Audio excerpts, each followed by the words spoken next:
জিলাপি তৈরির জন্য এই ব্যাটারটা কিন্তু খুবই ইম্পর্ট্যান্ট। এখানে যে রেসিপিগুলো যেভাবে দেওয়া আছে আপনারা যদি এভাবে ঠিক ট্রাই করেন তাহলে আপনাদের জিলাপিও হবে একদম পারফেক্ট। এখানে পানিটা অল্প অল্প করে দিয়ে আস্তে আস্তে করে মেশাতে হবে এবং খেয়াল রাখতে হবে কনসিস্টেন্সিটা কিন্তু ঠিক এরকমই যেন থাকে। বেশি পাতলা বা বেশি ঘন হয়ে গেলে কিন্তু আপনার জিলাপিটা ভালো হবে না।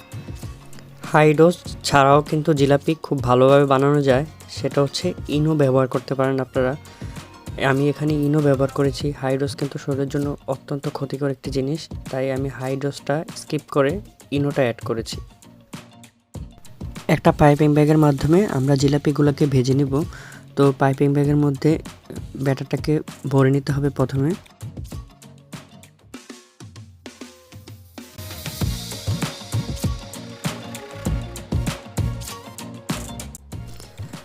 তেলটা গরম হয়ে যাওয়ার পর খুব ভালোভাবে চেক করে তারপর একটি পাইপিং ব্যাগের সাহায্যে জিলাপিগুলোকে ভেজে নিতে হবে।